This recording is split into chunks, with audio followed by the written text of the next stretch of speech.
Iya, makanya karena ada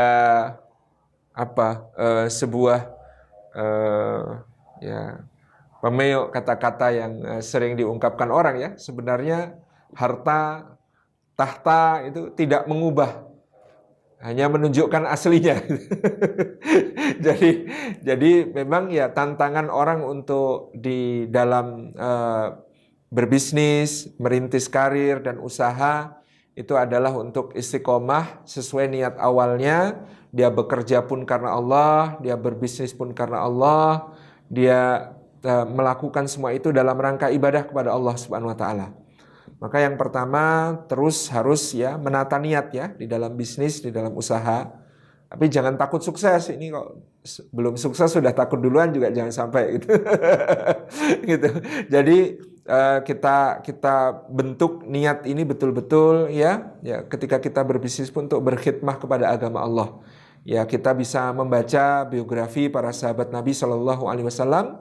Mereka adalah pebisnis-pebisnis unggul yang tidak pernah dunia itu masuk ke hati mereka, tapi senantiasa di tangan mereka. Abu Bakar As-Siddiq, Utsman bin Affan, Abdurrahman bin Auf, ya, juga sahabat-sahabat yang lain menunjukkan kepada kita bagaimana mereka tidak pernah diubah oleh dunia yang kemudian mereka kuasai dengan tangannya.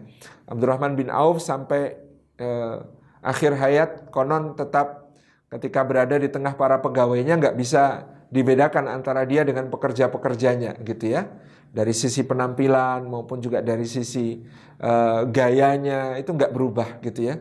Demikian pula Utsman bin Affan radhiyallahu anhu yang kemudian apalagi ketika menjabat sebagai khalifah berada dalam kesederhanaan luar biasa, pakai baju pun tetap ada tambalannya ya. Ya kalau masih bisa ditambal kata beliau buat apa baju yang baru gitu ya. Ini kan menjadikan orang begitu salut kepada beliau-beliau yang tidak berubah ya. Padahal kalau infak ya, sekali infak bisa 3.000 orang ditanggung kendaraan, ditanggung perbekalan sampai nafkah untuk keluarganya. Sekali infak kayak Abdurrahman bin Auf meletakkan di pangkuan Nabi SAW 40.000 dinar ya, 40.000 kalikan 4,25 gram emas 22 karat gitu ya.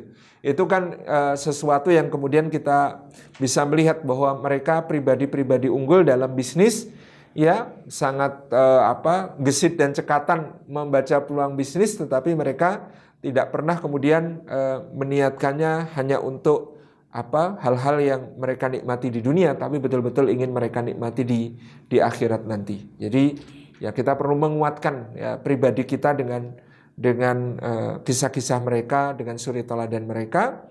Kemudian kita perlu memiliki lingkungan yang baik ya. Lingkungan para pebisnis yang soleh, para pebisnis yang kemudian ada iklim tawasau bil haq, wa tawasau bis sabr, wa tawasau bil marhamah ya, satu sama lain bisa saling menjaga dan saling mengingatkan dan juga sekaligus saling memotivasi ya. Di dalam bisnis pasti ada naik turun, pasti ada saat-saat menanjak, pasti ada saat-saat ya terjal menurun juga gitu dan lain sebagainya.